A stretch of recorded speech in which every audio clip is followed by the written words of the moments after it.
welcome to jump on, but we have time to do that. Are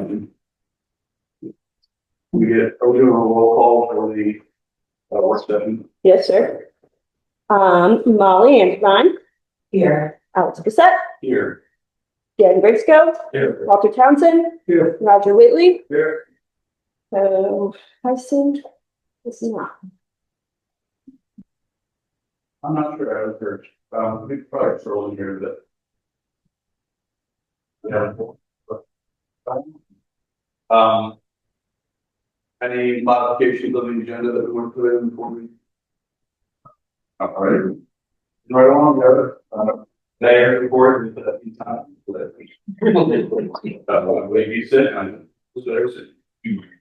and he did not. He said, feeling sick, could you give a police? So, sure. All right. Good point. All right, Supervisor Pruitt, the floor is yours, sir.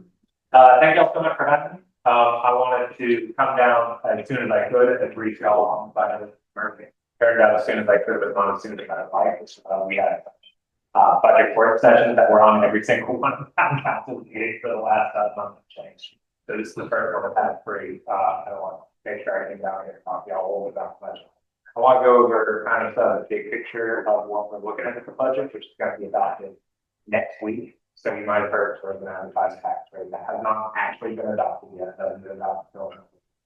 And we're going to have our final work session. This is also kind of the last chance to explain loudly to your supervisor about what you might want to see changed in the budget. Oh, how long have you had it? There are quite a few things I would love to discuss. Well, to our previous point, I'm just one guy, and so my ability to take a role. So I want to go kind of big picture, and then I also want to make sure I talk about the town specific funding requests that I try to do as much as we can to get that locked out. So the big thing, right? We have our budget. It is the nature of county level government right now. The big drivers, there's kind of two categories. I like to lump the big drivers in our budget into the ones that we chosen and the ones that we chosen for us. So the big drivers in the student budget that we chose, main one is the debt service for a bunch of new capital projects that are in. Those are court building. The major construction on the new court building. We are just now assuming the debt service for that is coming this school year. There's also a major renovation in the jail, which was falling apart and being renovated. And also we're building 3 new schools currently. The debt service for, I think 2 of them has come online, but of course planning for all 3 of them to come online. And that just annually makes a big dent. We are also continuing, this is the same kind of a continuation of the same story we've heard from me in the last 2 years, which is our public safety sector is growing, is the fastest growing cost demand in county services. Part of that is the thing I told well previously, which is the increasing professionalization of all. Setting aside the issue of Scottsville, I want to talk about what with that, right? So over the last, really since 2020, we have added almost 100 new full-time positions in fire. A lot of those came from grants, kind of bridge loans for the first 3 years of the federal government, and those tether out.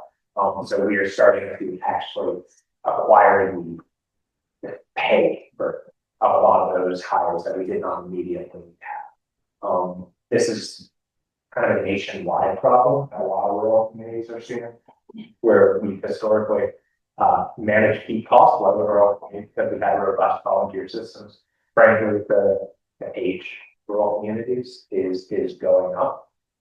People who are prime age for volunteers either aren't living in rural communities or they're working a lot of jobs, and they don't have that kind of role. Maybe they don't care because they're more family, so they don't have the same community connection. Point is, there's 1,000 different reasons that you're in the political predilection want to point you towards. But volunteerism is down. Our fire stations do not have the same volunteer volunteer efforts that they need, and so we've been hiring to fill gaps across the county, and that's getting us. Additionally, police has had kind of we have not been focusing on our police force the way we should for the past several years in Outlaw County. And it's starting to catch up with us. We are behind in our staffing, and we're a little behind. And the biggest warning signal I think we see with that is that it is the only sector I know in county government that has double digit, as in more than 10% vacancy of those positions. That's a big warning signal for us, right? We in general in the county government have less than 3% vacancy because we have competitive salaries to quality level. But our police has been suffering for retention for a while, and we are trying to play catch up. We just had a major study done by a consultant of our public safety sector and how to improve its strength in a variety of different ways. One of the first things that's being implemented is a step change, basically adding a few additional pay grades in between existing pay grades, and a cost of living adjustment that's going to affect public safety and police, and we're going to have gradual hiring in the police force to try and catch up additionally. Can I ask you a question? Yeah, Like, it's really not a secret. There are, let's say this carefully, there's parts of the country that are more supportive of police than others. And so it hits morale. And so I guess I was gonna say, how do we view the morale issue as a county? Do police feel supported? Do they not feel supported? I would worry that because that's a national issue. So jobs where people want to be, where they feel appreciated. To me, like our police force here, to me is something we all support. And I don't think it's a secret. There are many communities police do not feel supported. And I worry that that's true in the county. I worry from a county perspective that some of our police don't feel supported as a county. So is that true, or is that my speculation? I worry. I'm not sure we're seeing signals. Right? To be very pointed, we're not Charlottesville. Sure. The police is not getting that signal from the board. Like, your furthest in a lot of ways is also described. So there is I don't think police feel that level of lack of support. We are pretty consistent in our support for police fundraising asks. And we have not had I would say, vocal concerns or hammering, right? We have a police citizens advisory board, but it does not fill the same role as Charlottesville. It is not trying to hold bad actors to account, because frankly, I don't have serious issues with bad actors. Our police force, I'm really some police type of pacify the police force. I think insofar as there is tension, I think anytime you have an incarceration focus on long term, there's going to be frustration. It is always going to be frustrating to arrest senators. Right. He has a strong internal political philosophy that is focused on rehabilitation, that is supported by his voters, but that does create tension, and that's something I've heard from police officers sometimes. So you're saying that there is frustration in that with those specific policies that put somebody back out on the street who's been incarcerated once, and they're doing the same thing again. This is something I heard from some senior folks in our public safety sector when I was running for office. I've not heard it as much since then, but that might be because it is not something you want to tell your boss. Sure. Yes. Well, it's more just a sense that, I mean, I think we as a community we're all different in our philosophies, but I think, work together to be supportive of our police and the county. And we're welcoming to county police as they're here. Hopefully they feel that this area is a place where the citizens of the county are welcoming to them, and we want that to be. And as I said, I do think what I expressed isn't unwarranted, so to speak. That concern is real. Yeah, no, this was something I tried to learn when I was first studying this role, and something that my predecessor very much put on my radar, but I think this concern was a little bit more present during her term. She served during the George Floyd at all. Sure. Where this was an active question, so it's taken a while, something that people were getting a lot more pressure. And it's more the reason I get into what they were talking about, the vacancy is that's the evidence of that issue still being residual around. I think that's fair. I think that in my eyes, the bigger driver of vacancy is people are working longer hours because we have staff unfortunately because they're overtaxed. The shortfall. I don't know, but I would wager to guess yes. I would wager to guess yes. Charlottesville has been. I don't know. Charlottesville has been digging themselves out of a deep hole with their staffing at kind of all levels of government over the past 5 years. Because of the bubble speculation. There was significant instability in Charlottesville government during the Walker administration. There was a lot of flight from senior leadership and then junior leadership followed. There was that and collective did not work well together, and that touches every level of the organization. It was a bad time. And as you know, right, they really struggling to fill the city manager role. They have centers. He's done a great job and have a really strong partnership. But I think there were like 8 guys in 2 years before that. So that's kind of the take of Charlottesville's staff. The last 2 things are the big budget item that we chose. One is relatively minor, but I want to bring it up. And there's a program that we received a federal grant for called MicroCat. This is a microtrain that basically government Uber that runs in 2 of our higher density areas that aren't well served by fixed route transit. So that's the Pancox area, it's just east of town and all up 29 north of town. Places a lot of people live that you can't actually move around very easily, except by car. We received 2 years of federal funding for that, and we were required to have a 3rd year after that we paid for at the same level of service. We are currently paying for that at the same level of service. On the back end of that, I think there's going to be a serious discussion about whether or not we start with fees. Currently, it's free. It's relatively easy because it's Uber-like, it's relatively easy to implement the fee that offsets some of those costs. I will be interested in that. I have some skepticism about this program. I can see the value, but I would rather have a bus. Right.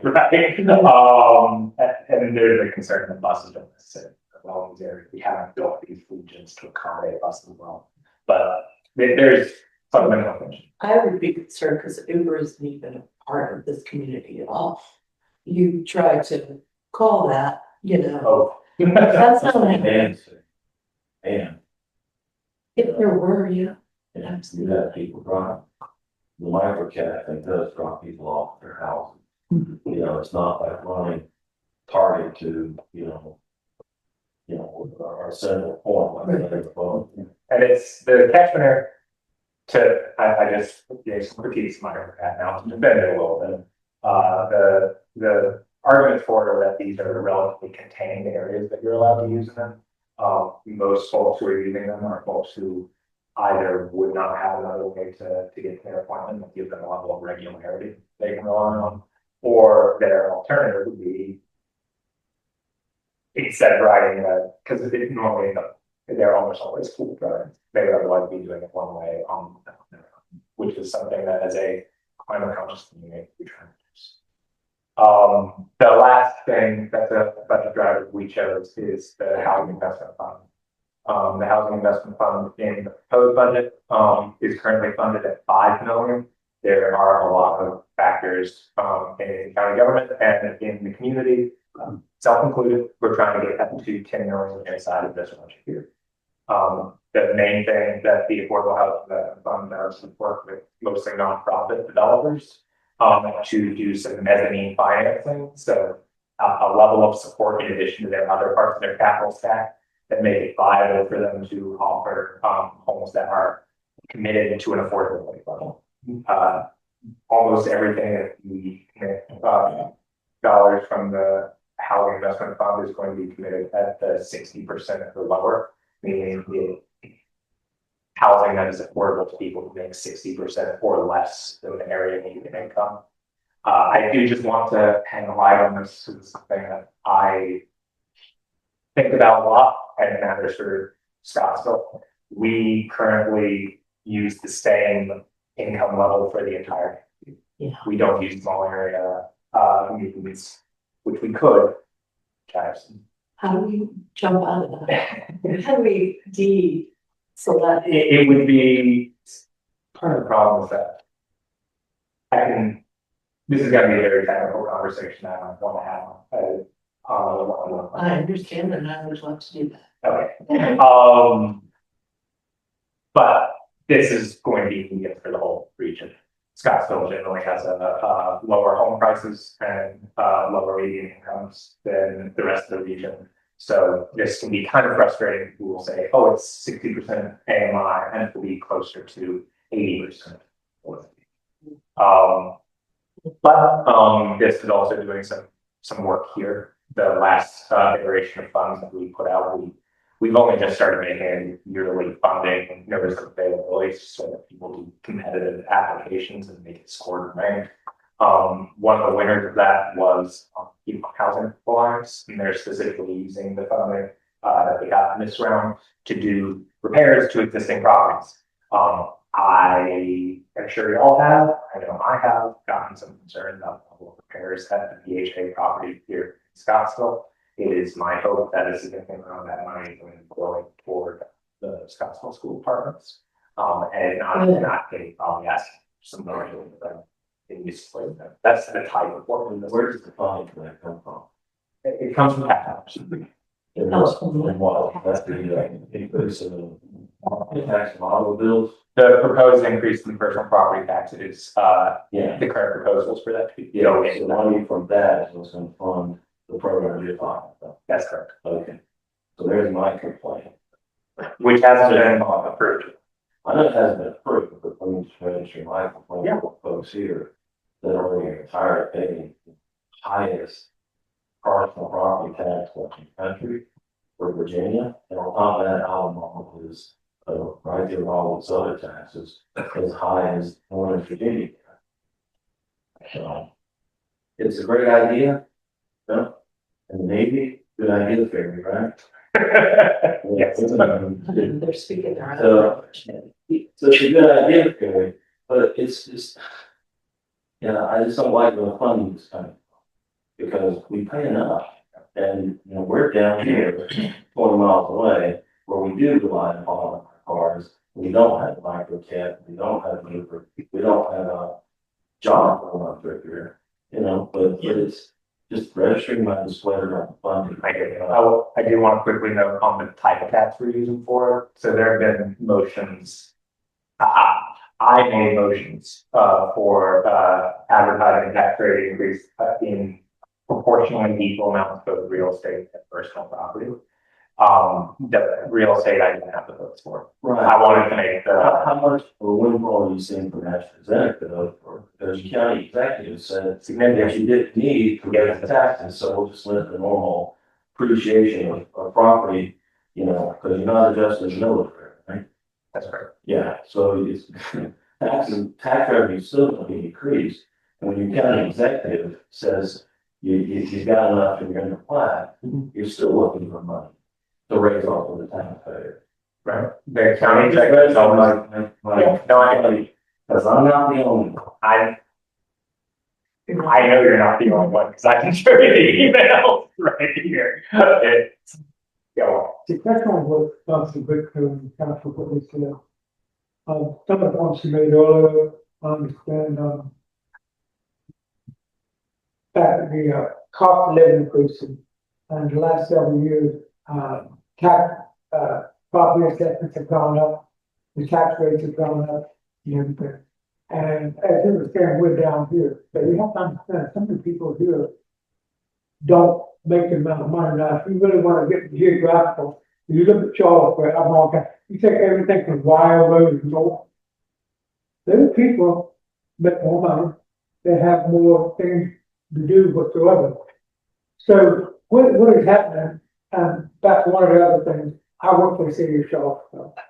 And, yes, they have been having some issues with that and everything.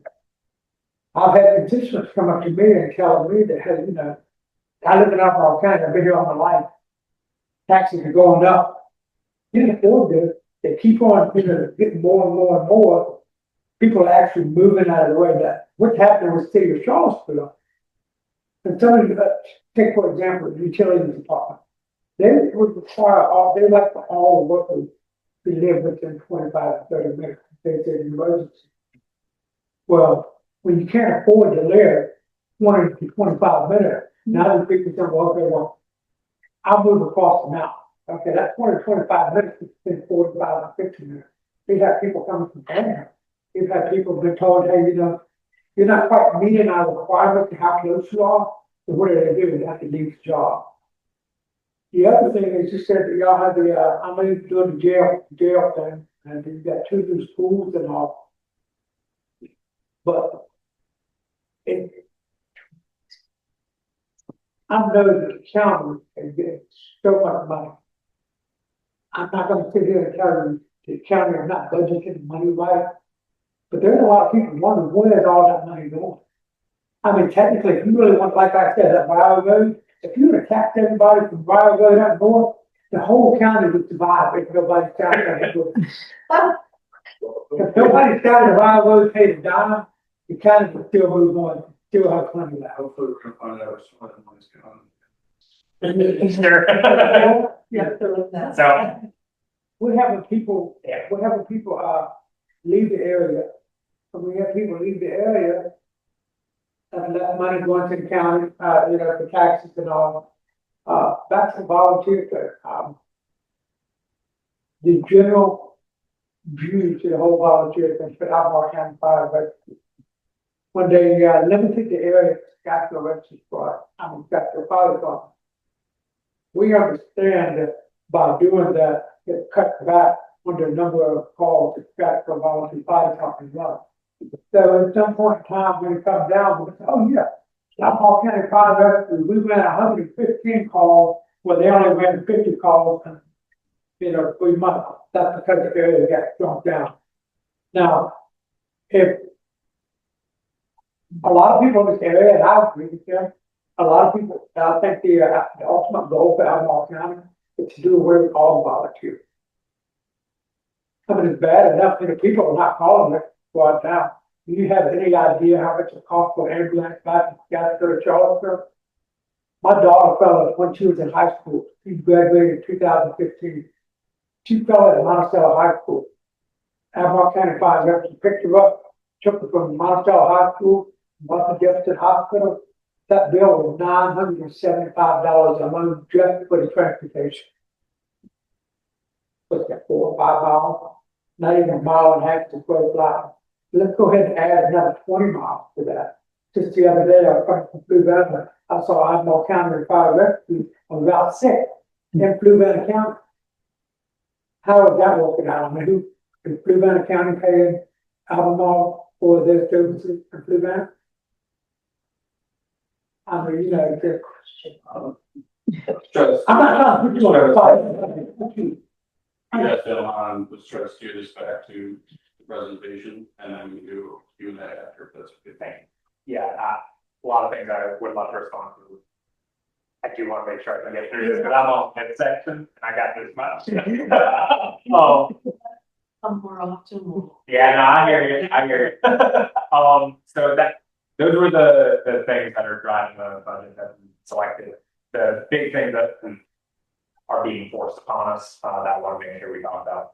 Biggest one, overall biggest one, is rising healthcare costs. We're self-insured. It sounds absurd, Ozempic being something that insurance covers is affecting every single employer that self-insures in this country. It is a major blow to our budget. Our health insurance costs have gone up a lot for our employees.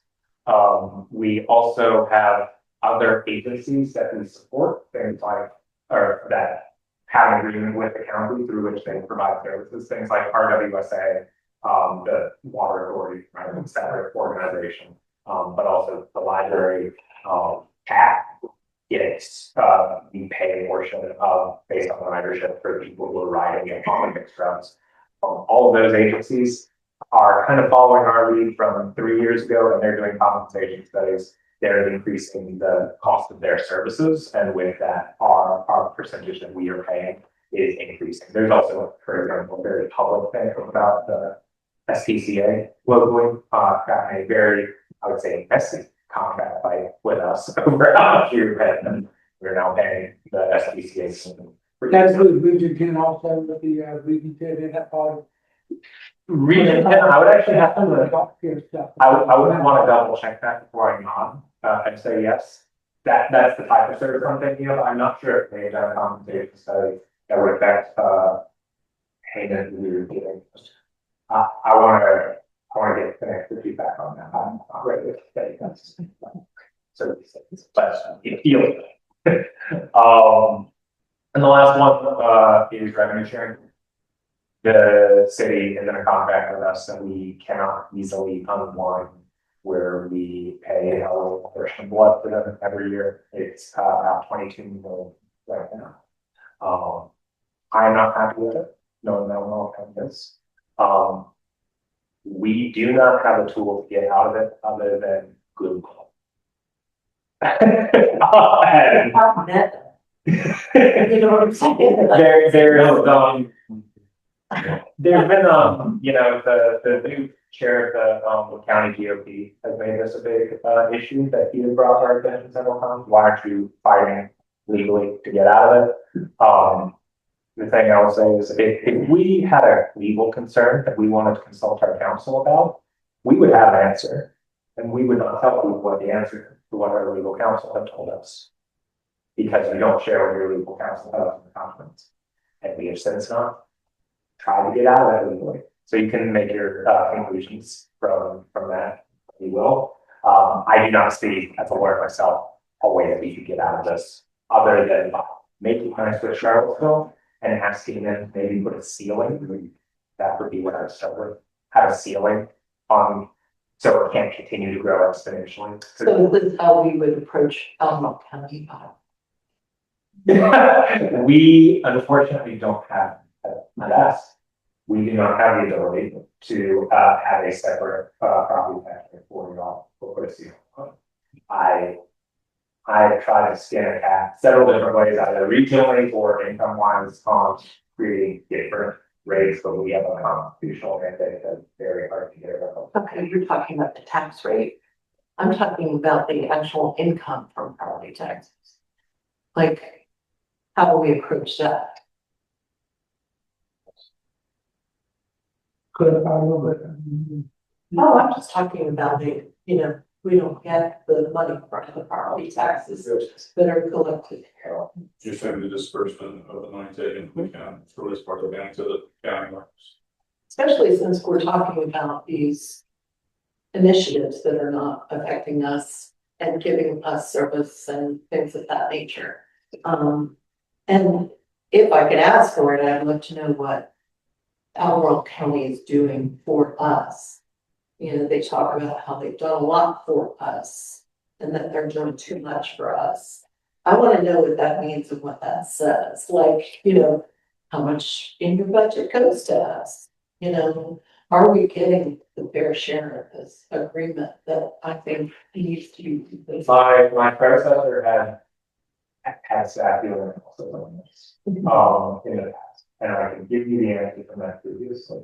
I will say, I don't like approaching it like that. It feels method. It does. I don't go to Mill Creek and ask Mill Creek, another water neighborhood represent. I don't ask Mill Creek to justify, or they don't have me to justify how much was spent on them. What I we'll talk to you. That was the thing that do get sent on, I'm going to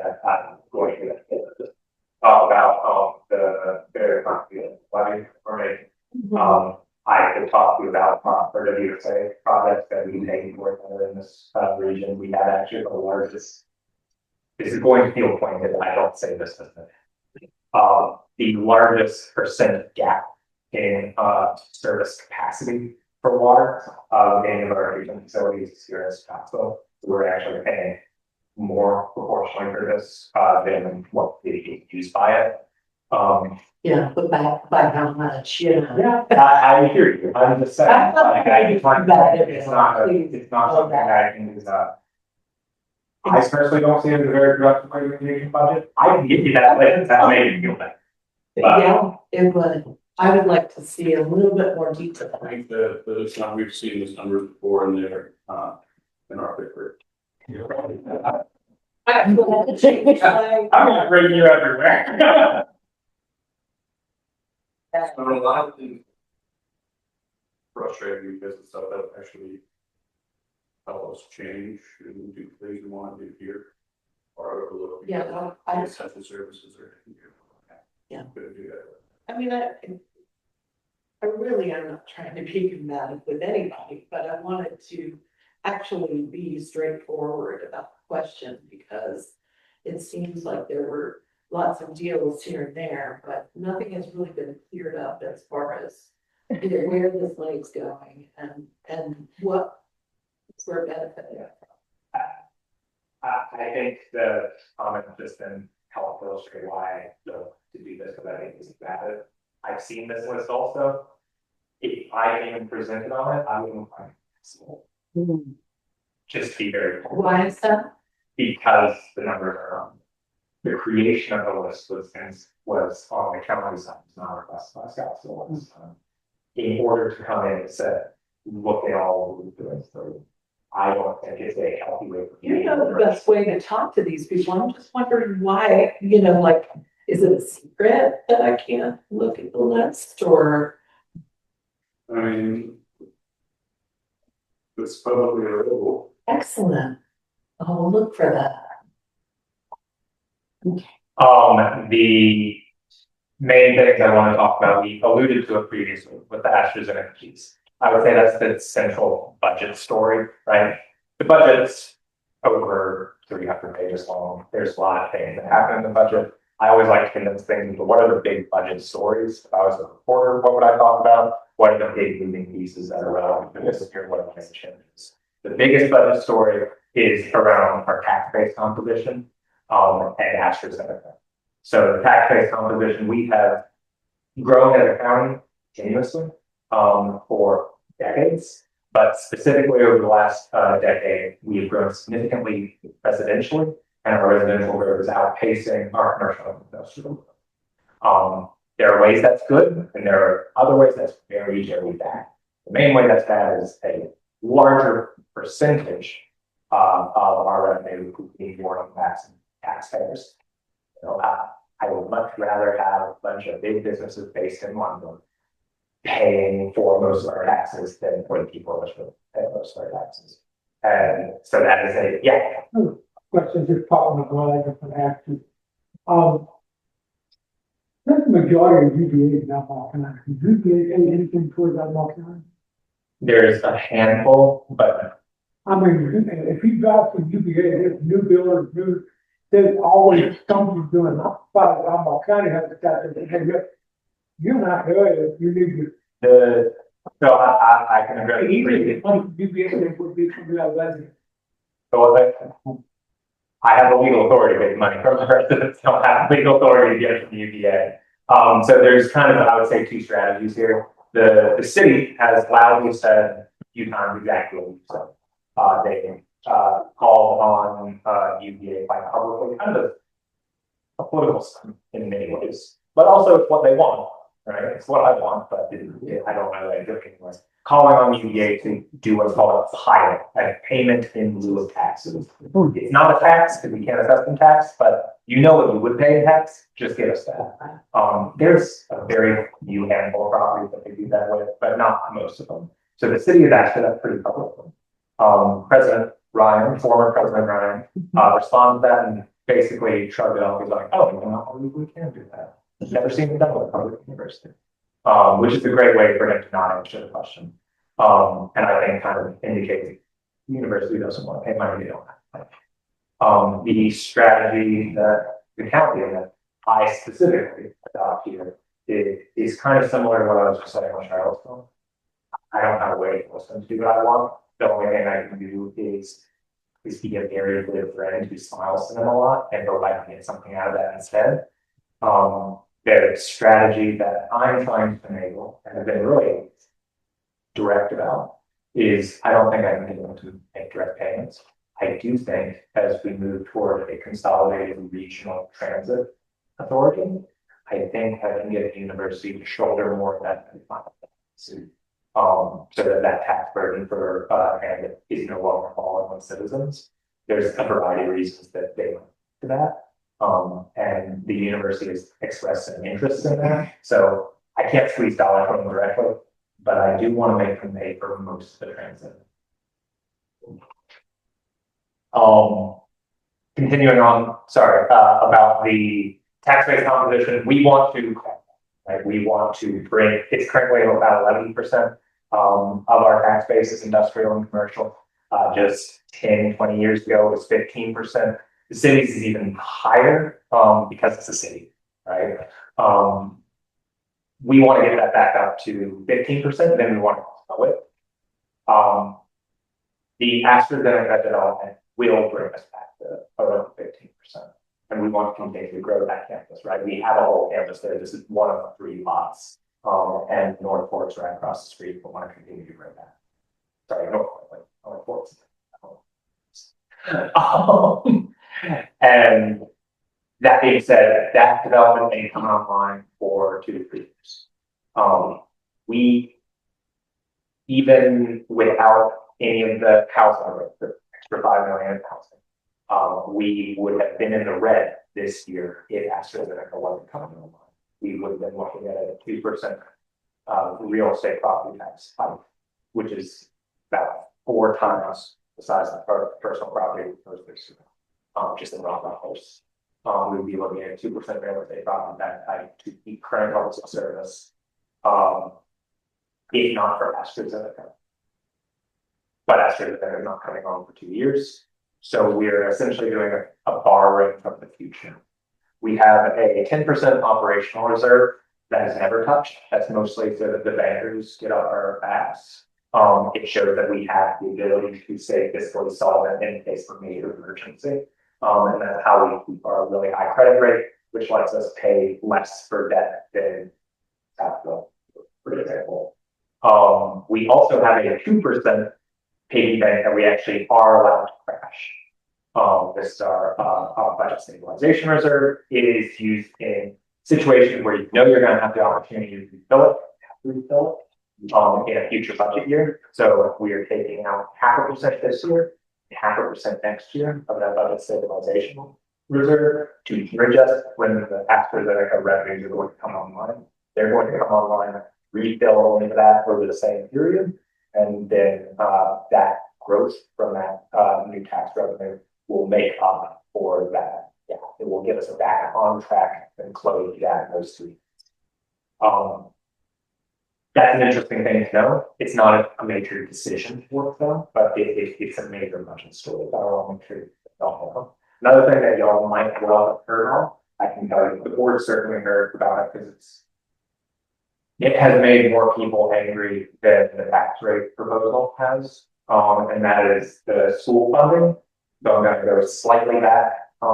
Schools get a good chunk. Most of schools funding comes from the county. I'm sorry, it comes from what? Comes from the county. We fund the majority of the school budget, about 80%. They get a big chunk from the state also, but not as big, smaller chunks from the feds, mostly for a few programs. The portion that the state pays is recalculated every few years using what's called the composite index, local composite index, FCI. During COVID, the main thing that drives local composite index is what the state thinks you could be getting from tax revenues. And so they look at how rich your population is. During COVID, Albemarle County's population got richer. A lot richer, because a lot of people started teleworking, because they weren't going to work.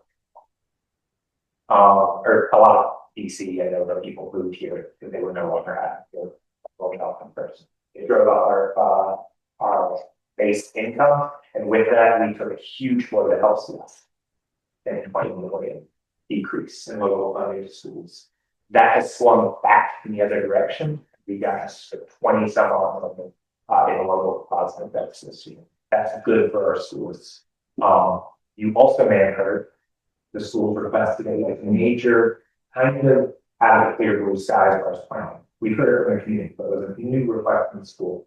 They wanted to build not just 3, but 4 schools. They asked for funding for building new 4th comprehensive high school.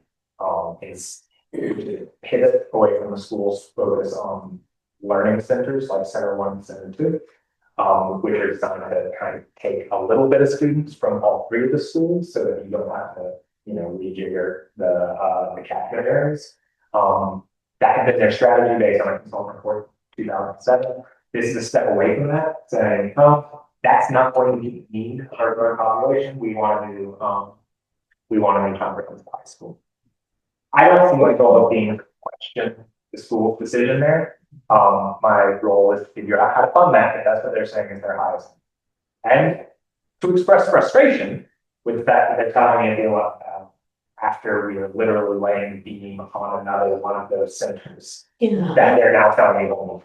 I really think those centers were a good move, and I'm sorry that it wasn't more popular or whatever. The center one is not happy. That means to make this work. There's some suspicion that Center 2 will, but this would be a question for the school board rep. I don't want to get too far into. I didn't have a question. I was just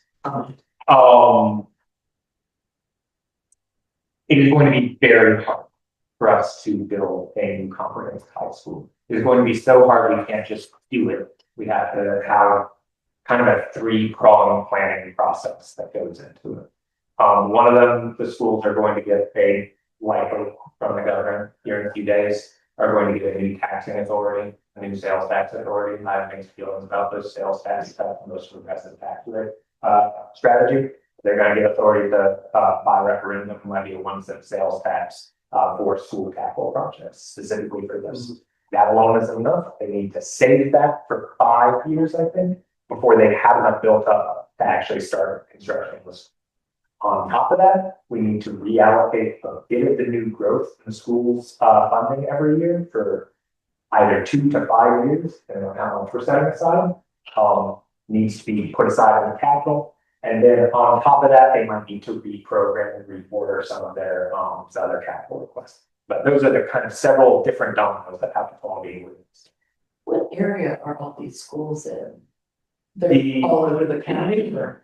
There are 3 comprehensive high schools in town. One is Monticello, that serves y'all students. That is, walking distance from my house, up in the southern neighborhood, just south of the city. The other is Albemarle High School. It's in the Jack Hewitt district, kind of a very urban snarl just northwest of the city. And then one in Western. Western's all the way up back today. Yeah.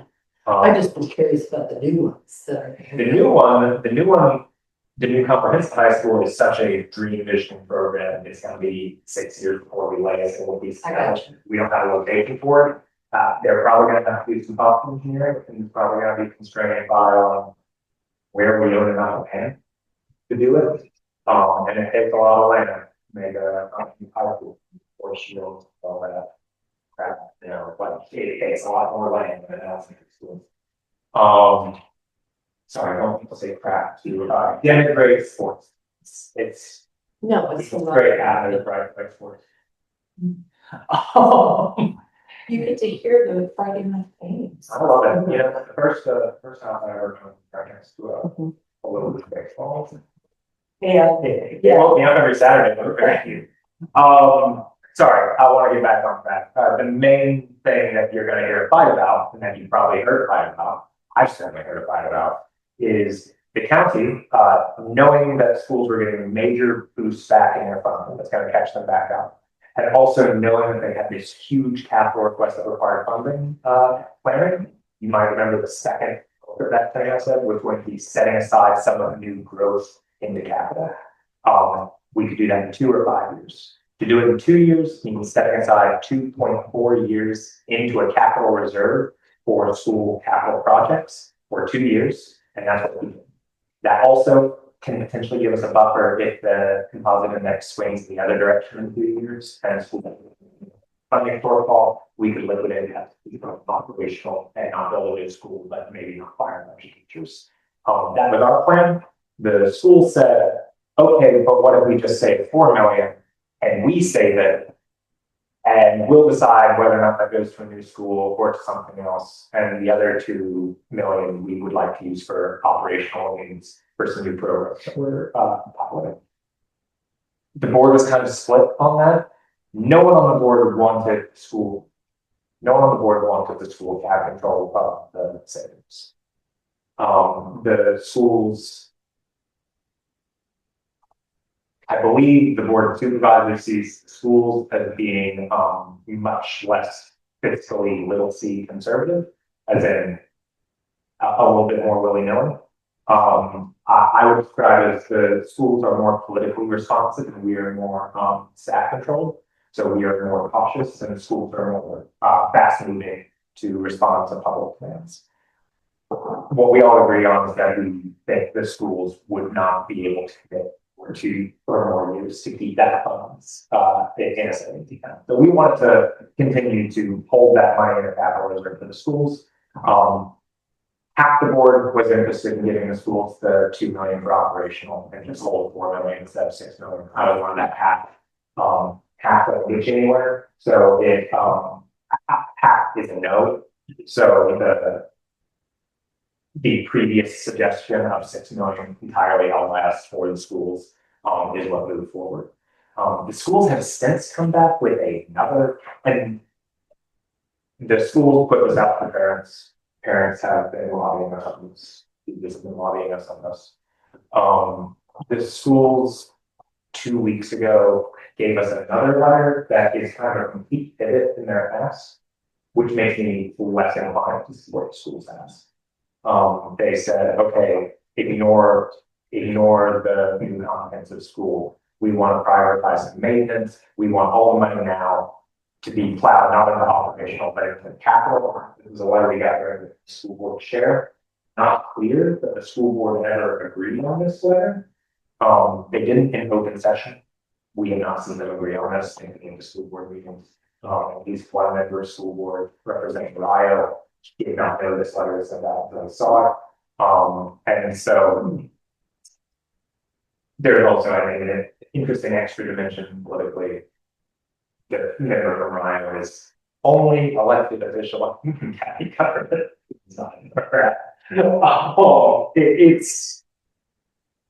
It has made us less willing to move ahead with the school's recommendation on this budget. We're still holding this money for the schools. We're still using it for either saving for when their LPI goes down or when they want to build a comprehensive high school. But for now, I am not seeing them as a reliable broker in this exchange. It's a very messy, very technical thing, but it's become a very loud public fight. The last thing, I don't see this as a major or significant thing, but it's taken up a lot of work's time. So I want to make sure that y'all hear about it. We deliver a lot of services through other agencies, nonprofits, right? We prioritize funding that is going to help high needs, normally like agencies serving the homeless, agencies serving the elderly, and they submit competitive funding applications. We disperse funds to them. It's normally consistent with what they've been funded in the previous years. There's something like 50 some odd agencies, and some of them are doing less urgent needs, right? Like we pay to support certain cultural festivals in there, right? We pay a little bit to support the best festival, not much, a little bit. I don't, but it's Scottsville Festival. we recently changed how that process works. And with that, a few agencies have seen a window of opportunity to say, hey, we asked for 100,000, you gave us 80,000. Can you make us whole on that? There have been members of the board who are sympathetic to that, and there are other members of the board, myself, who have said, the moment I exercised my decision-making authority on the board was when I voted yes on the process that staff used to review new funding application. So currently no agencies other than the Charlottesville band who asked for like additional $3,000. The Charlottesville band, I think we can make an additional $3,000, and other agencies are getting that difference made up. And that was mostly because the Charlottesville bank's got exactly $8,000 from us for years and years and years. And the new process increased to 5,000, and they made a very first. I was not going to on that, but before too. Those are all. There's going to be a few technical adjustments, basically finding money in reserves that were made years ago and people lost track of them, which is embarrassing. But there's technical adjustments, there's a few reserves that we are discussing potentially emptying out and reapplying toward the housing fund so that we won't have to rely much on a tax rate increase. And there's also the 15-cent personal property tax rate increase for the housing fund. If every single one of those proposals comes through and there's an additional $1 million carved off of the economic development fund, that will get us to $10 million. I'm not sure that the votes are there. That is something I am personally, I know it's not popular here. That is something that I'm a major cheerleader for, and I've been really pushing for. It is something that other parts of my constituency see as very, very urgent. And that is the end of the budget presentation. I can go into more depth on anything, and I know you all got questions, but I'm also very sensitive that I'm this part of the agenda, and y'all have this part of the agenda. And you have a question. And a second. What if y'all decided your budget up, and what do y'all want to do with y'all scouts? Oh, I'm sorry, that was part of it. And Y'all can fund up what for 11. Small ground. So the request was for a little over 100,000 in capital for the Scottsville. I got support from the board to approve the request. Staff had a technical edit to that that is slightly below the total ask. The 22,000 for a pump replacement that has already been completed.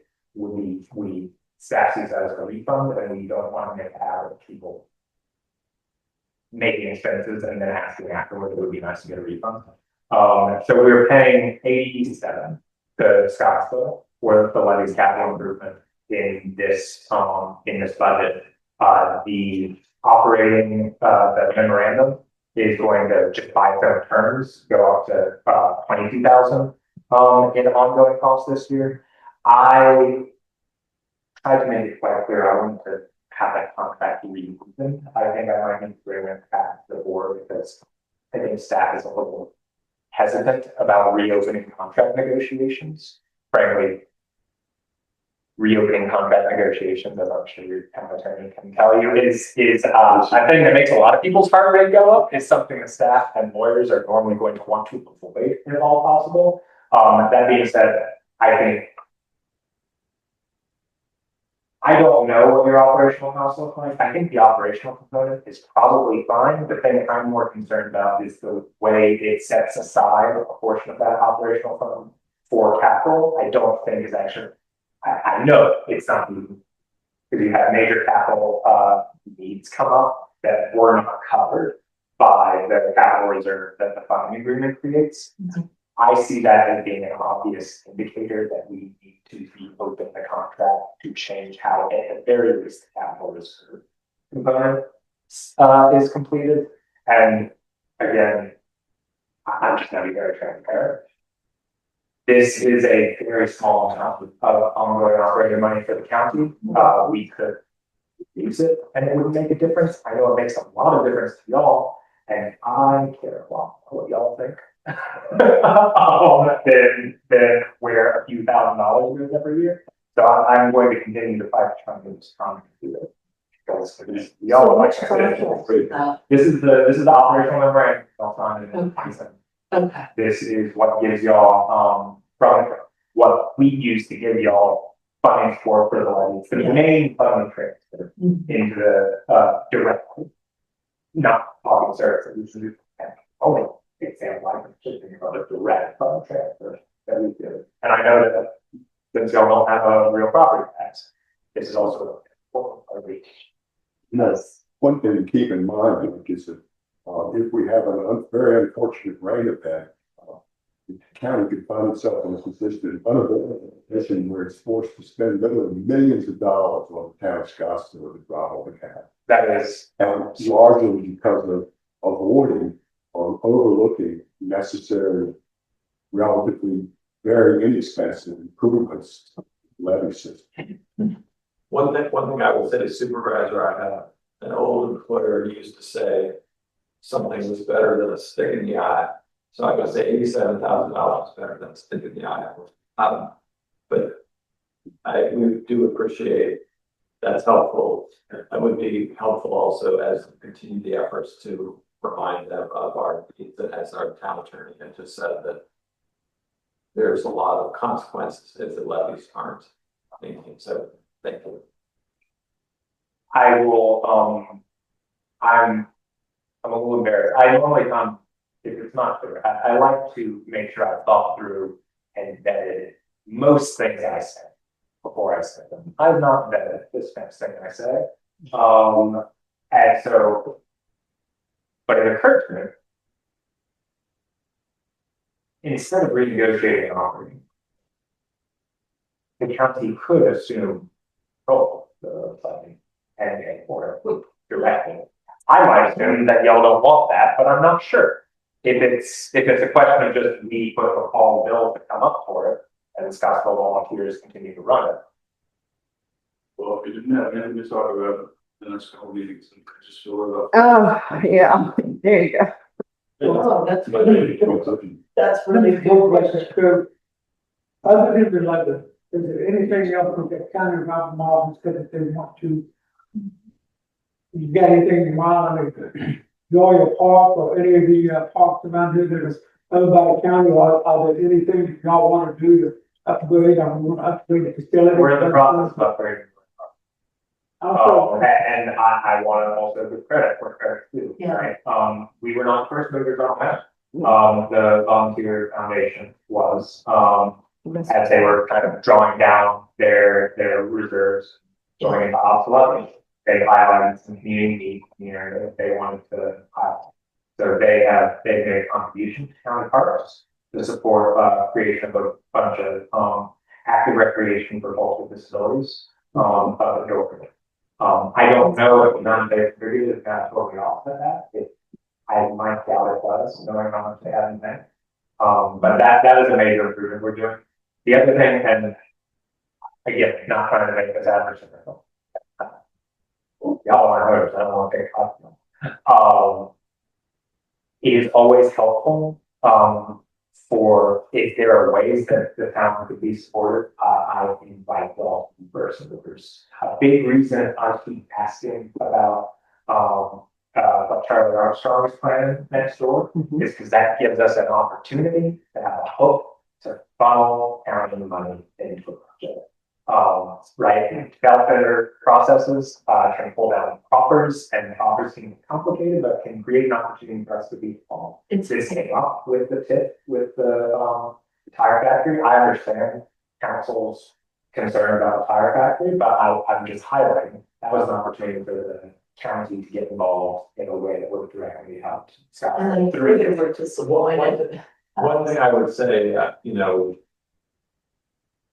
we have an expert on the levy now with Mr. Carr. And what we can certainly do as a council is consult our expert, because ultimately the the bottom line we want is the safety of our town. Whether the county does it or we do it, that's what we want. I mean, I want to do, and again, going back to Mr. Carr, I will defer to his judgment on how he advises us to say what is the wisest thing for us to do. But it's important that we carry forward. I will say, and I think Chief, it was during your time, there was a flood, the one that hit North Carolina, that could have overtopped. I mean, we don't know what it would have been, but there will be floods that come that test the levee. There's no question about that. And we need to make sure. I also have family, my father-in-law from Louisiana, where they failed and they're flooding down there. And we want to make sure that whatever we do as a town and as a county, and so I will just say that whatever it takes to protect the town. Again, I'll come back to Mr. Carr. I will be interested to see how he responds to this amount and then also what we can do. But just maybe you can relay back to the county that we're thankful for that amount. At the same time, we want to remain in dialogue with the county that as you are representative to figure out what can we do to continue to make sure it's safe. I, just to really drill this home, this process, I'm glad we're able to get Scottsville some money for the capital renovations. This process sucks. You should not have to come to us at a joint meeting with a request and then have a follow-up request that's transmitted to us for a capital outlay that can only be done in the budget because we have to have the money actually allocated in the budget, right? Like it shouldn't require a 6-month process when everyone's in agreement, but to get you the money, that 6 months that the repairs are being done. I see really 2 ways that can make that process go away in the future. One of them is a much stronger operating agreement that set that aside, right? By giving you all just more money and or shifting the capital repair costs. And the other is for the county to just by default assume the operating costs and the capital costs of the levy. I don't know what that will look like, but Yeah. I want to make sure that it is not a several months long process involving negotiation. We shouldn't be negotiating. Scottsville is California County, right? We can talk like we did, but we are. That's true. We will get. I think it says. Yes. No, I don't. That right there is another losing the county. Y'all should keep in mind, if you want to invest in the county, tie back, you can make it anything. You can make it a remote facility from UVA or Los Jefferson or office. You can bring out some of the Albemarle County buildings inside the city of Charlottesville, put them down here and pay yourself instead of paying the city of Charlottesville. I don't disagree that Tire Factory could be a major industrial commercial site. Well, I would disagree with it. So it could be a major industrial. I don't have planning authority over the Tire Factory. So again, this gets back to my point. For us to be good partners, I need y'all to be first movers on things like that. You can come to us with ideas. Your staff can consult with our economic development team. They can consult with community development to see, hey, what kind of tools can we put that on. Well, I will say about 10 or 12 years ago, the county economic development representative recommended it be industrial. And we, at the town, balked at the idea of the residential that happened. And I think your comment about commercial is probably correct, but it's open debate in terms of what will happen there. At the moment, I understand that it still rivals the Raiders of the Lost Ark. That you couldn't find the Ark if it was in there at the moment. I've peered inside. In fact, it probably is. Harrison Ford probably. It's legitimately shocking. I've explained it to people, and they don't know what This is unimaginable. Yeah. Other questions? I again, I want us to be as responsive as I can. I want y'all to, do like on that question about the levy, and whether or not that might make sense, if there's an interim act on okay. I'm gonna continue to try and push that, while we all do all that, I'm gonna continue to try and push that we, reevaluate the operational agreement either way.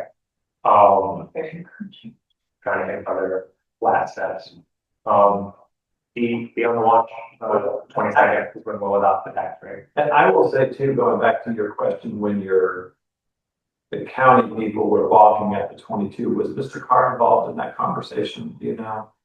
When they were balking at the 22 that they didn't want to pay because we had already paid for it. I don't. The reason I suggest I say that in the future, I think we agree on this. We would want Mr. Carr to be representing us in those conversations with the county. He's our person. I don't know what negotiations. Well, yeah, just in dialogue as we research it. He had this. I think that's our information from. One final thing. The other I talked about first. The big focus that Alcorn County I talked about, but like trying to revenue diversify and grow our economic base.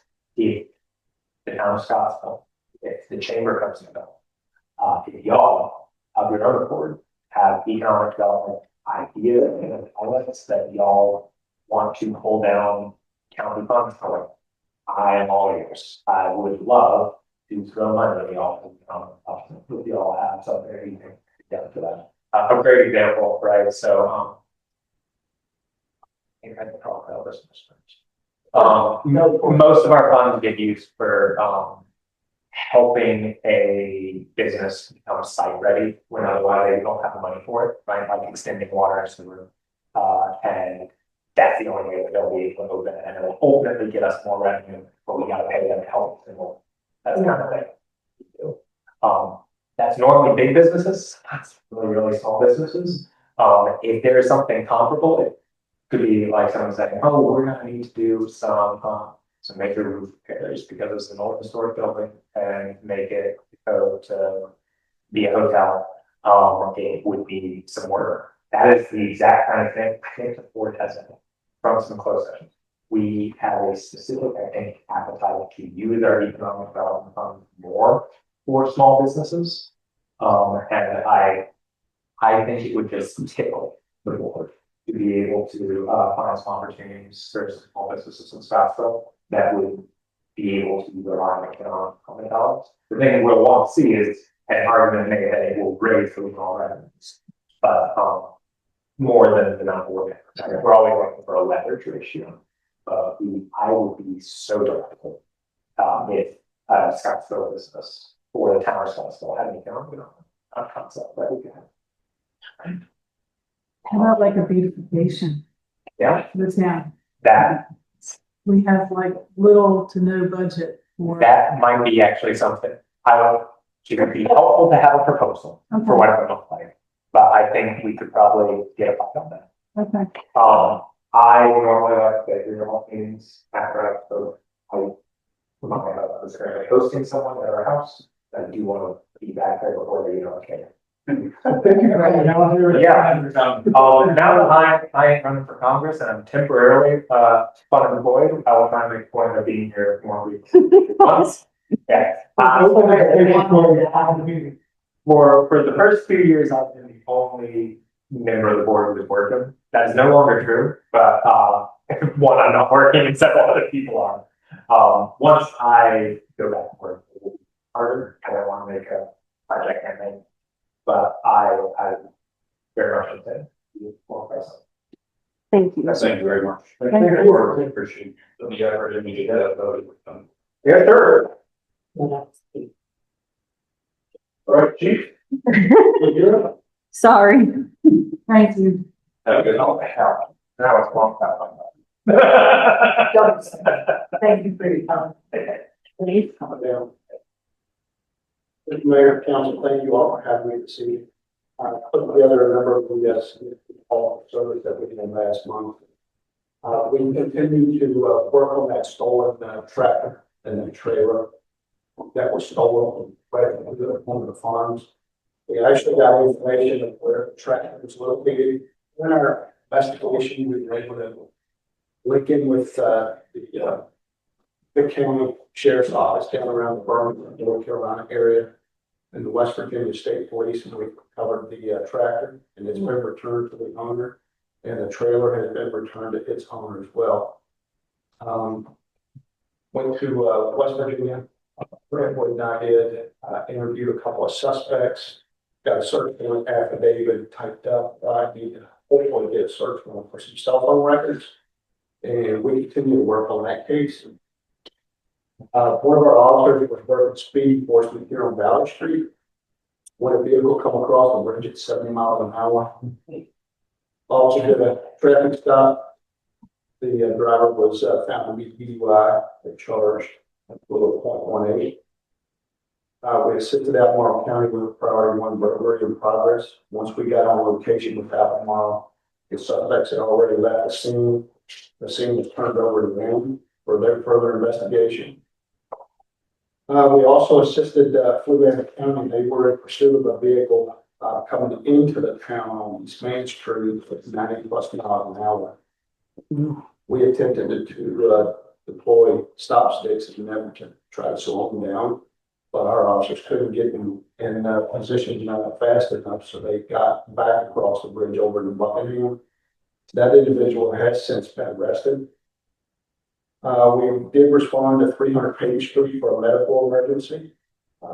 Subject was in cardiac arrest. By the time I got there, the subject was back breathing again, and that person was transported to the hospital by the squad. Couple of community engagements. We participated in the Fox Memorial Church annual chili cook-off. The Scottsville Cleanup Day, we participated in and assisted with that. And the Red Rose Park grand opening dinner and its grand opening here. We had 78 hours of our auxiliary officers was donated to the town this past month. I attended the executive board meeting over at the police academy. And we continue to still work with the Virginia State Police on the LPR camera data reporting process that they want us to follow. That should hopefully just about be done, and no new car purchases. Never happens. We don't have cars. So now, but I was asked by council to make sure that we put that on a monthly report, and there it is. I always feel really good. Stats, anybody had any questions about any of the stats, they can speak pretty much for themselves. First 3 months, you can tell that we're handling about 86 of service.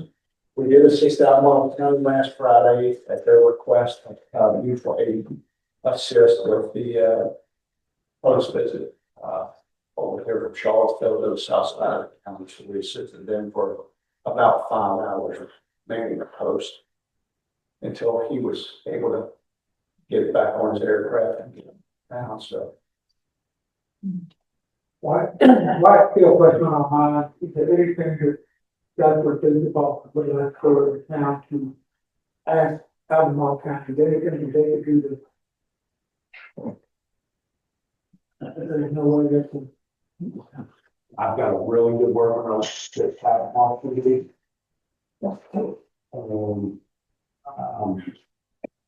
We needed some assistance, we helped them, and when we need assistance, they help us. It's mutual back and forth between the 2 police departments. There's no extra funds you request from the other side. What? Okay. All right, Mr. Bowman, anything you want to add? I'm gonna help Elizabeth try to figure out a way to collect some of your taxes that you have. And we'll see what we can do. And I may come back to you later as well as we can do. talk about it a little bit. And, the only other thing we think is Elizabeth said something that, it turns out you had a contract with your e-charger for your electric cars and they've been shorting you. It's a significant amount of money, but it's pretty sharp if you don't call that. Yep, since May of last year, the contract that was signed, it said that they would, we would pay the AEP charge and then Blink would reimburse us for the charge. So I literally have written, I don't know how many emails and back and forth with them. And, we still haven't gotten any money yet from them. They keep claiming that they don't have our ACH payment information that I've sent twice, but the first time was in December. Can we go on follow? Yeah. Yeah, that's, well, so that's, That's why I told her. That's what you said. Like, I'm gonna disconnect the service if I don't get paid. If you would agree what they want to put in.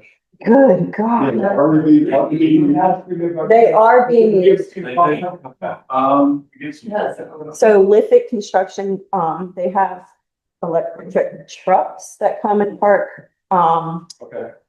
pretty I don't consistently. think they get used very much, really, I because can also charge people to use it more. Like we can, or you as the town can adjust the, mark.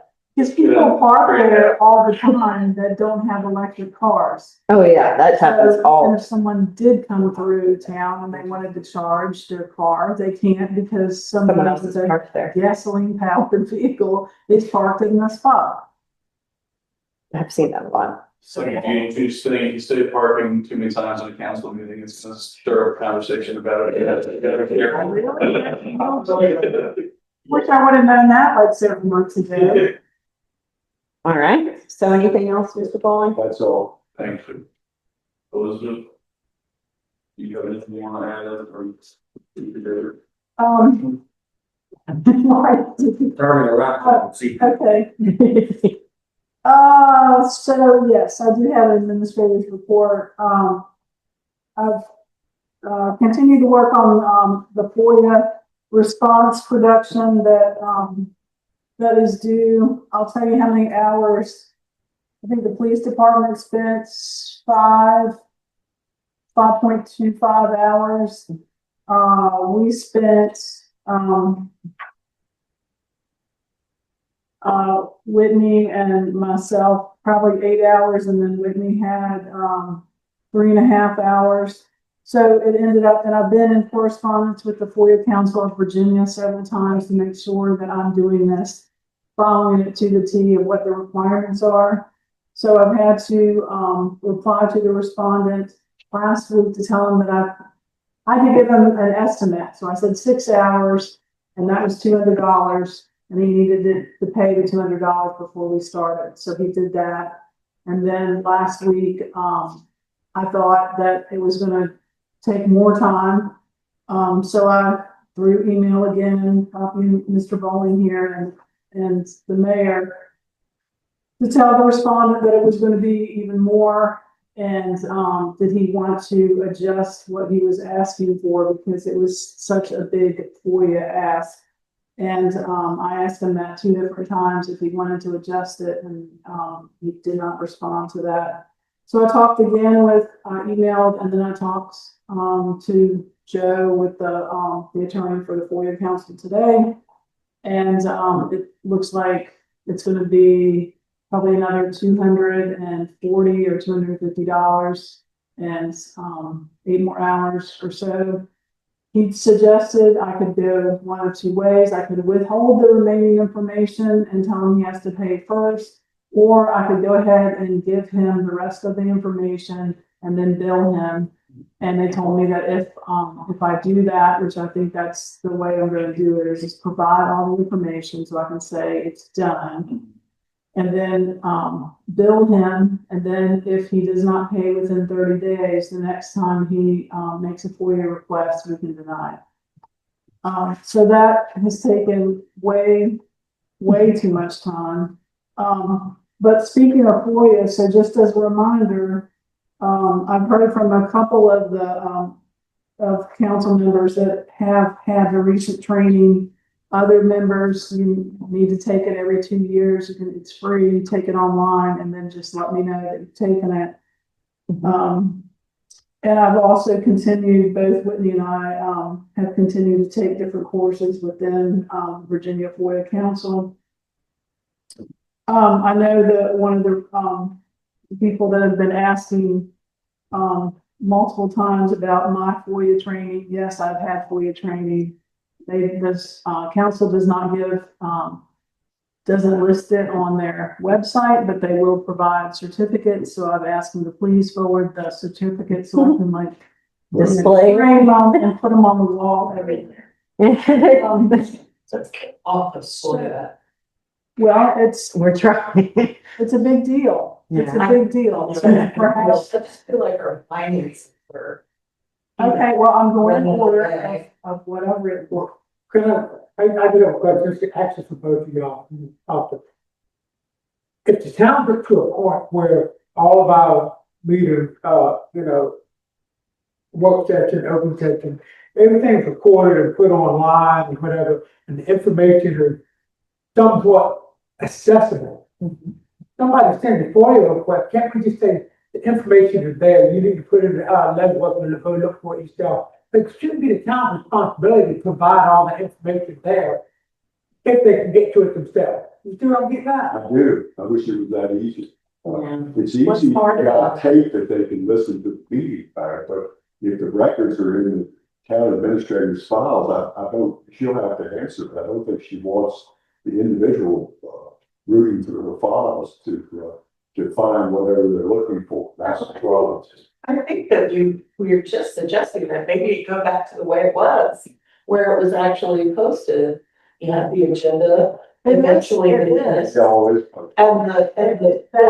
What the holdup is the emails. That's what takes so long because not all the emails are FOIAble. For example, anything that Mr. Bowling has sent concerning That makes sense. They're exempt. the respondent, Yeah. FOIA, all the 7 different things that he FOIA'd.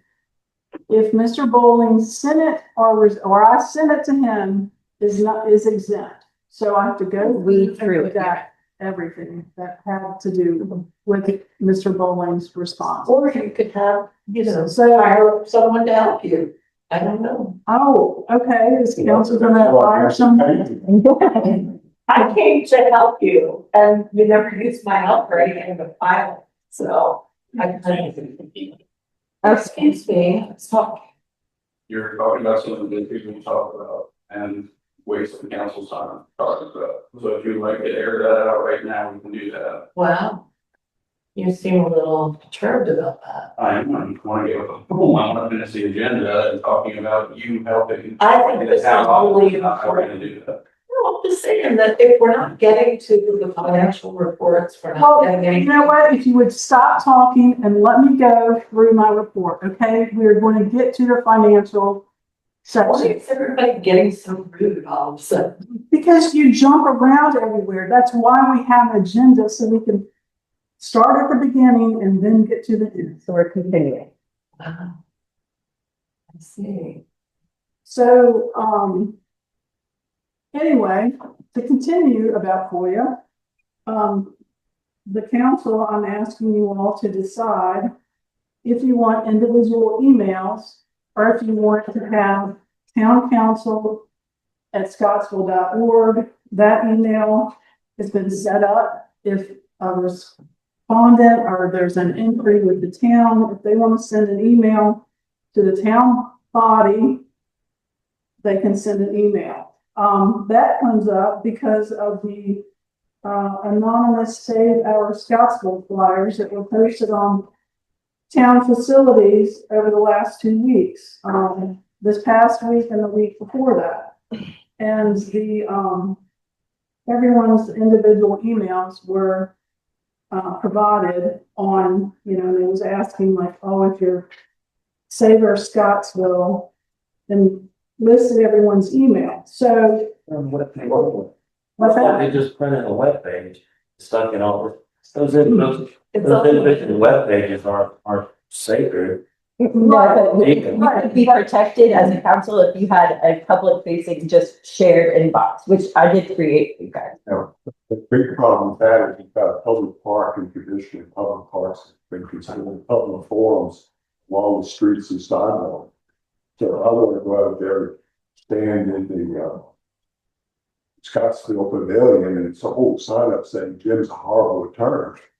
I can do that, and if you try to stop me and the chief tries to stop me, I'll make myself, I'll make my poor. Well, those are also posted on private property. Well, private property is Is it now basically square private? Right. I just didn't think there was anything in there.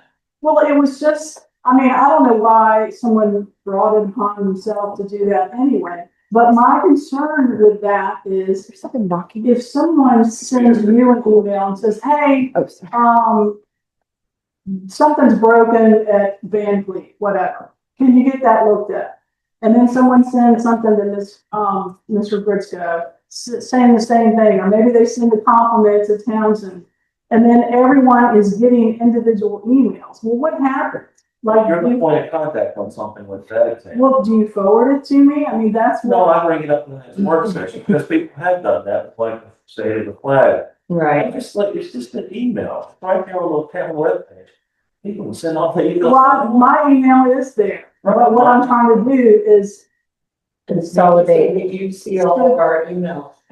no, that's not what, did you just hear what I said? I'm trying to protect 6 individual members from getting multitudes of emails if that happens. And what happens if it gets lost? Are you concerned about freedom of speech at all? I mean, these people are doing whatever they're doing.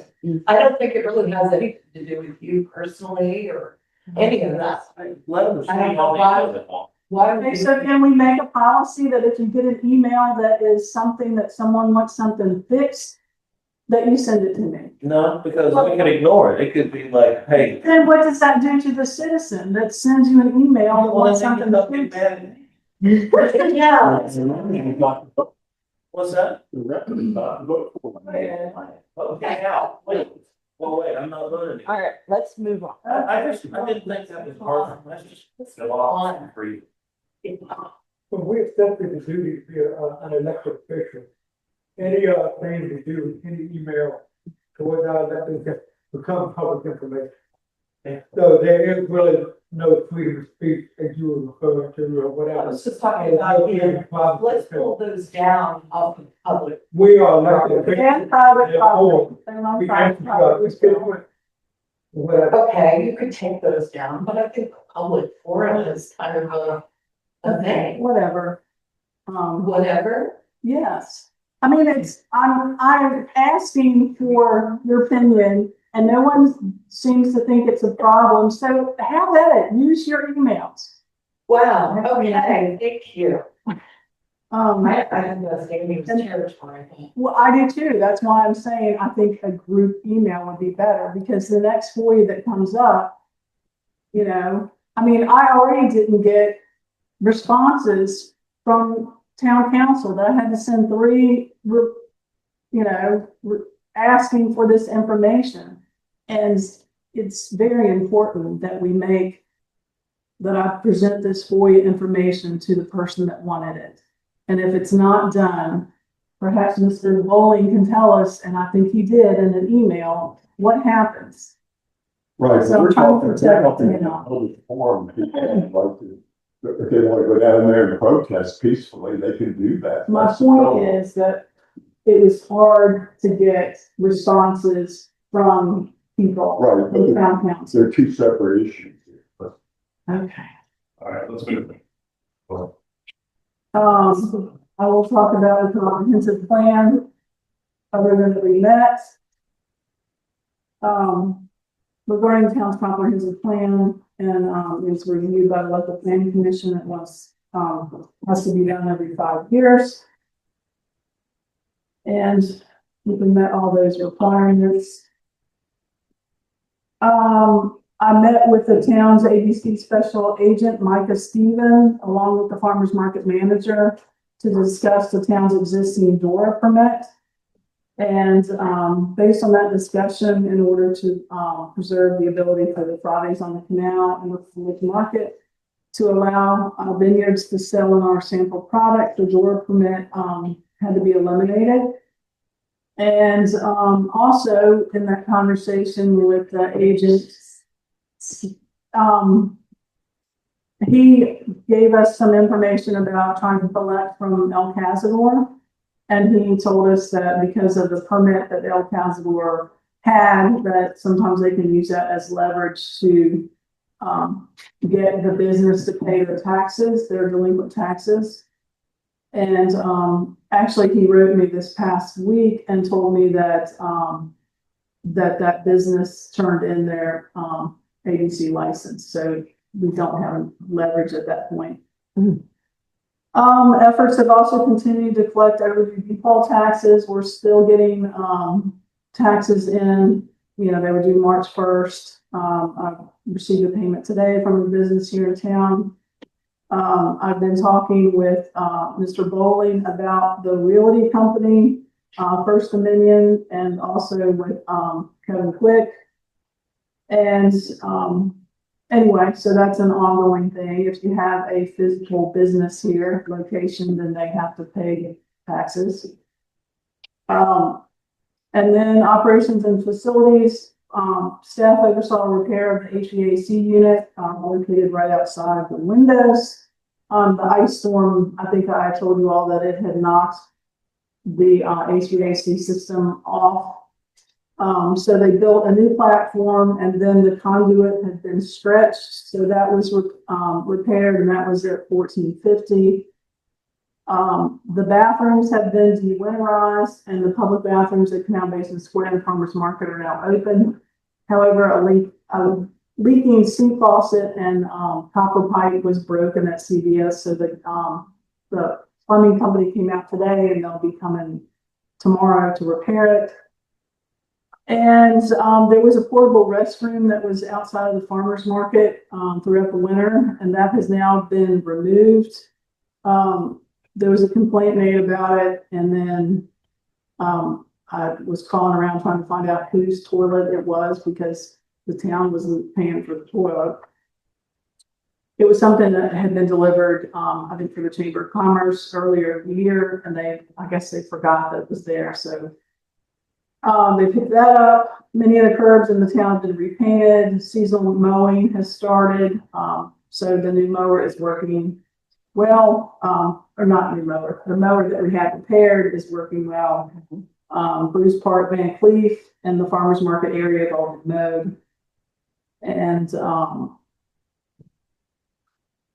JM has also continued to provide technical support with the videos and supporting the transition from the old website. He was helping Whitney with that. She might want to talk a little bit about that, but it was from we stopped our contract with Bluehost. That was the company that we paid like over $5,000 with. The new town's website is now live, and that's saving us about $1,250 a year over what was paid for in the last 3 years. It's a lot easier to update and to use. And so the monthly financial statements have been prepared and provided to council in this packet, as they have been since February and March. Directly after the FOIA. So I printed out just a financial briefing and then the actual profit and loss statements from QuickBooks and the balance sheet from QuickBooks. And then the last sheet is for finances is the LGIP, the bank funds that we have that's as a savings account. And on that one, I'll point out that there was a transfer out on 36/20 2026, and that was for $20,000, and that was to pay for the, LPR cameras that,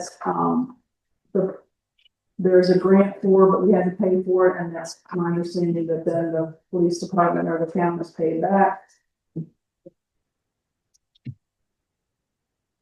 And then,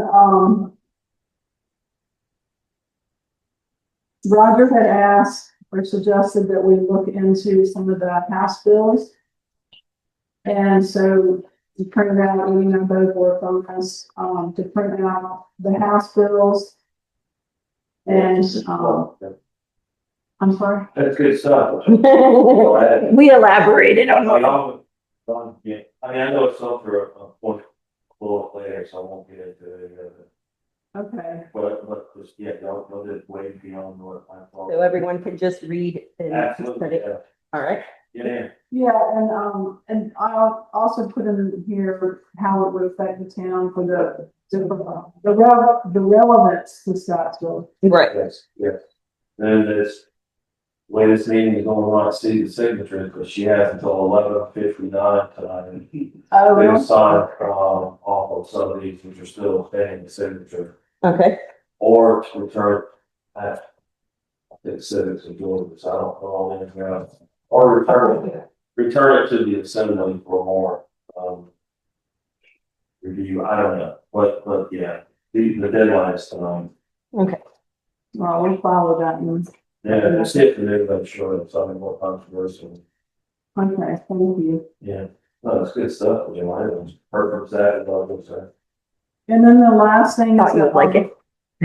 a memo to you all. This, I originally brought this up in January about the default late filing penalty is currently 3%. And the maximum by Virginia law will allow is 10%. And anyway, I'm asking or suggesting that perhaps we charge 10% for the late fee. And that would be in effect for 2027. I can step that up a little bit at a time so we can make the difference. Hopefully, yeah, because I mean,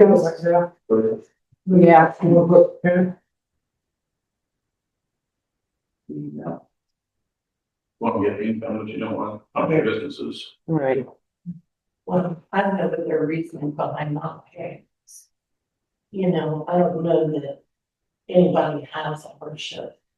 Right. If we were, from what you say, for example, if we would go up to 10, would that put it above water? She even includes those numbers. It would help, I mean, considering that, you know, I mean, everything's a stress. So you said that the penalty is at 3%. So it says, assuming about 30 late filers per year, and an average default tax of $500 per business, penalties at 3% are $450 annually, and at 10 would be $1,500. So it's a significant increase for the town. I don't think that we've had 30 late filers. No, It's more like that was hypothetical. 5 or 6. But I mean, some just don't even respond, like when I ask questions, because It would encourage people to pay. Some people said that they didn't get They would the, have to be 5 or 6. like, mail ones. The way I'm thinking, rather than- It's not- No, but so some people claim that they didn't get their hard copies sent to them. And in that case, then they even called in and asked for me to send them the PDF, which is available online anyway. But some people don't know how to navigate that. So I was very helpful, sent it to anyone who asked. Yes, that's great. So I just don't see there's a legit reason for that kind of thing, and they've gotten into the habit of taking these and taking discounts and things like that. Yep. So, I mean, the biggest tax offender are the meals tax people.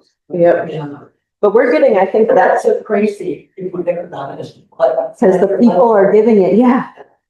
I mean, they even give themselves discounts. I know. That's what she said. Yeah. Is there anything else? So did we miss anything else on the agenda? Mr. Vice Mayor, Want to make a motion on this? we can't at work session. Oh, that's right, where's? So what I'm gonna suggest we do for the boards with good imports is that if you have something absolutely pressing, let's say it. So for the architectural review, where we tried to meet last Thursday, the town building here was locked up. So we couldn't have an official meeting, so we had to put Carl downstairs, He didn't know the code. no one was giving it to us, and I haven't asked for. Yeah, he doesn't want it.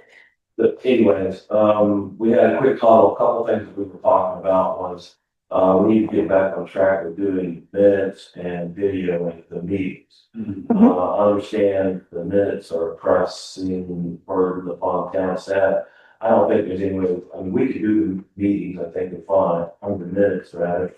But as long as we're recording it also. Yeah, We just need some help from the town, which. I would love to help you. Yeah, and I mentioned this when I stopped in last Friday, and the other thing is, I'm not sure on the webpage, I'll have to dig a little bit, but certificates of applicability, I'm not sure how those are getting into the board. You can, I guess, get it straight to the board, but also in the past, I guess a lot of them have come through the town administrator, just because that's what people, that's the face of the town, when they walk in or they get to the first point of contact. Right, So if there's a way that we can get, streamline the. well, yeah, Yep. bridge that chain of communication there, if y'all are getting them. make So sure I don't think that we that's- do have any right now. right? Yeah, and you can just have an opinion, Do but when they do come in, you want to have a plan? yeah, just at least get it to the chair, Okay, you know, and then that way. is that Josh Peck? Yes, and that way if we at least, you know, jump that bridge there. And then, I guess I'll miss the next meeting in May, but, I'll let the rest of the committee know that, you know, I brought this up and we're working on, maybe AV equipment or something. So that's it, that's all I got. Okay. Anybody else have committee stuff they want? You know, the public safety group, we didn't meet, that canceled, so I guess we'll just, I'll give you the information. All right, yeah, so I said Bill's not here and he's on a couple of these committees, so let's just prepare him for next week or our next meetings. I would like to give an opportunity, for the farmer's market manager and tonight's, chamber representative to come and speak. Madam Boyce. Good evening, everybody. How are you? I don't have a whole lot to update you on as far as the chamber goes. We do have our home and garden show coming up. I don't know how much you guys know about that. It's gonna be the first Saturday in May. It's gonna be held out at, Basis Square. It's gonna be a lot bigger and better than the last couple of years, so every year it's grown a little bit. So we're excited about that. We're also excited that the DORA was released, which means now we get to have our wine festival next year. We're planning for October. And I'm gonna talk to Elizabeth about this, but I do my personal business, I do at the Farmville Market as well as Scottsville. And we have money paws out there once a month. So now that the DORA has been relinquished, if I get the town's permission to do so, we can have a winery out there once a month. It really draws a lot of people. It doesn't have to be our winery, but I'll invite Harbor Hills or whoever might want to do it, maybe the third Saturday of the month. See how you guys feel about that. The market has gone really well. We finished our second market on Saturday and the mayor came out and played. And that was really cool. So I haven't had, knock on wood, but with what I have, I've had no problems. I've had no complaints from anybody. The vibe at the market has just been great. Everybody is just excitement and it's just energy and everybody is just happy. So hopefully it'll stay that way, I will work hard to make sure that it does. And really, that's pretty much it. The Red Rose Pub had the ribbon cutting. And, it was really nice. I know that a lot of y'all came, but, Nick from the Red Rose Club gave us kind of a dinner, you know, an elaborate. Amazing. Yeah, it was really nice. It was fun too. Yeah, the chef brought kind of, not like full meals out. It was like body versus one. It's a lot. It was really great. Just for mine. Oh, was it? Like more than that. It had those, Yeah, Well, but a good time was had by all. And that was really nice and generous of him to do that for us. So, is there any questions you have about the market or? I wanted to ask, all the marketing and stuff, whether we could view or whatever upcoming event, if you have any issues with a vendor or someone not paying their due or whatever, let us know, because I think the town needs to be able to make as much money as possible. And so, all the vendors pay like they should. Yep, I've been on them. Not more, so like, for example, let's say we had a thing in our base where we come up with that. Even if someone is not selling food or whatever, do all the vendors paying some kind of entry fee? Yes. Okay, and that goes to. It goes right to the Mhm. the way the farmer's market is set up, the way I have it set up, the bays are $3.75 a season. And I don't, well, they're all full. Everybody paid for the seat. And then I increased the size of the middle part to 10 by 10 spaces. And I think we have 11 spaces in the middle. They are $3.50 a season or $25 a minute. And then I have a lot of tent areas around. And so far, I've not really had anybody bring a tent out, but they are also $25 a day. Also, I want to assure you guys, I have a food vendor there every week now, the untoddler lady. She knows to pay her taxes. Mhm. I have given her a form to, you know, those forms that we have. Yes, tax report, I gave her yeah. a couple of them, told her to make copies of them. I told her in the past, what she did, and I think this was, this would have been a problem for me, but she was doing it by donation.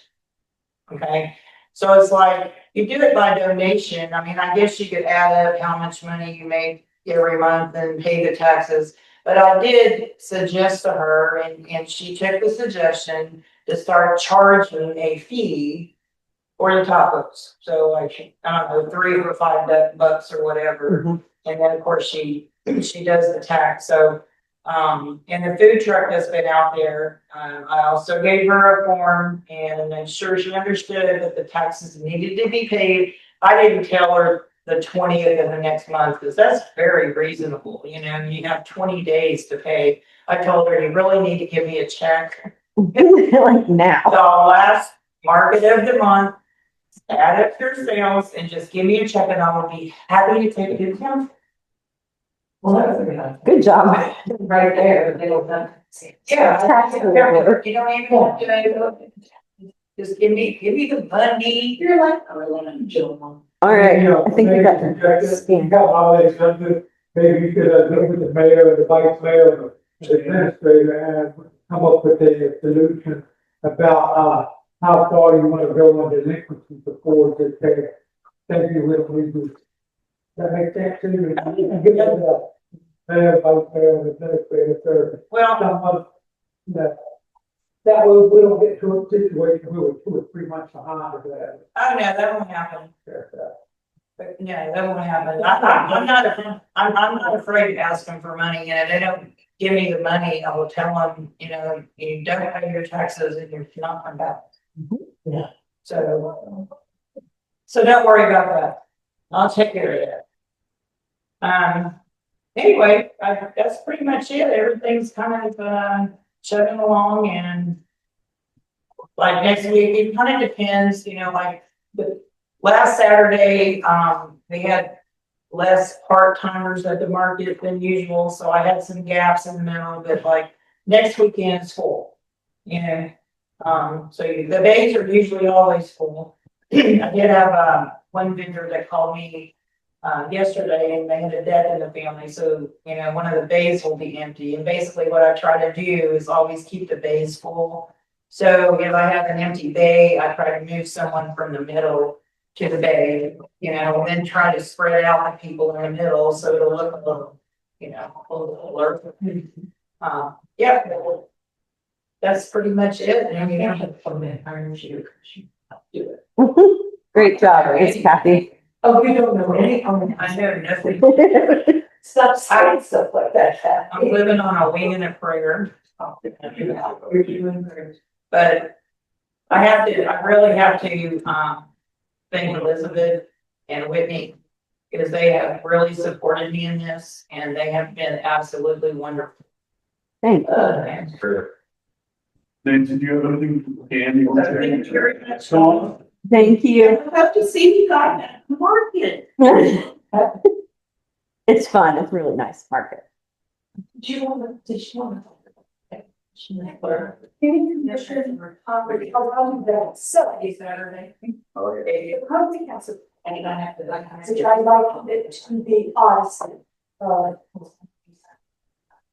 We have held a public hearing and passed on it, and we did everything by the book, which it was really involved. So you would be getting it as soon as anything finishes, adding some amendments to it and so next meeting.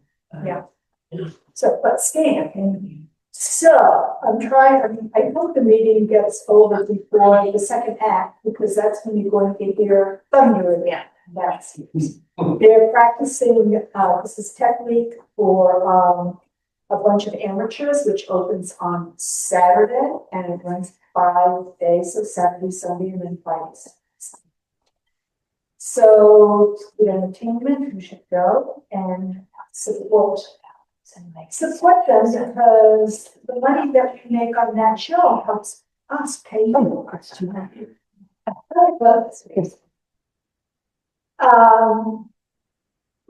We have been doing First Fridays at the gallery now for quite a few months, and it's really become successful. And what I like about it is after, you know, people go, they look at the art, they talk to people, and then they go across the road and they have dinner. So that has become sort of a tradition with our local community, is to come to the Fridays, First Fridays, and then dinner across the street. So the arts are really trying to help you out. We have summer camp this year. We expanded it from 1 week to 4, and very excited about that. And I think that's about it. When you say went from 1 week to 4, are you offering the program again and again, so there's more It's participants, or they stay in it? It's both. Oh, okay. So it's set up to be a weekly unit, but the structure is the same for each of the 4 weeks. What's the age? From 6 to 10. Oh, I said 7 to 9. Sorry. Anyway, Where's it say 7 to 9? my brain dissed it. I was wrong. I thought I saw it somewhere. Where we can comment on something. And you have You're an hour right before at the end.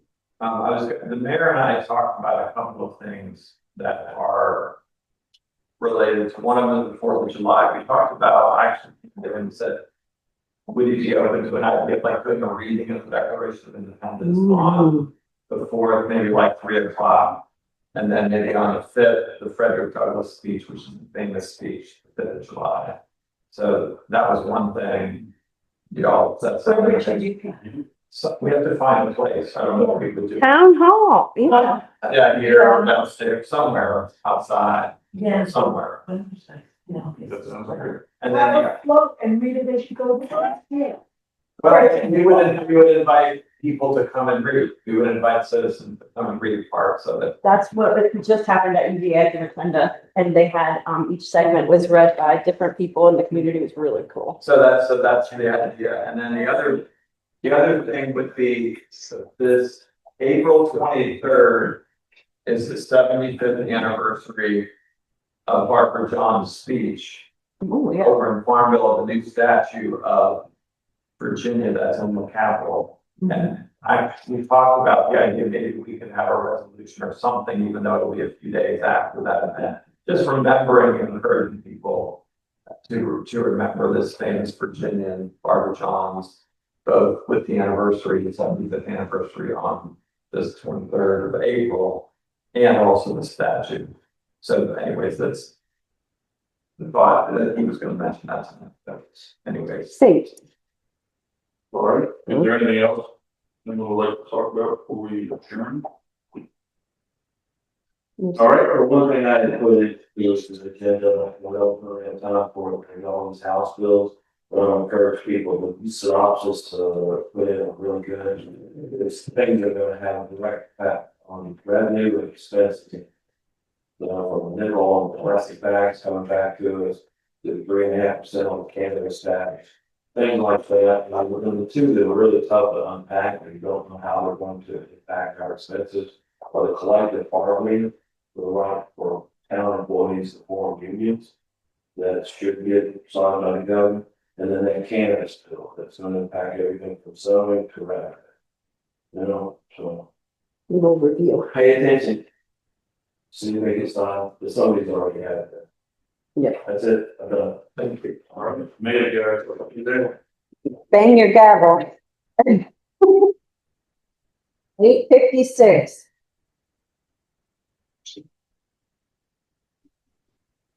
You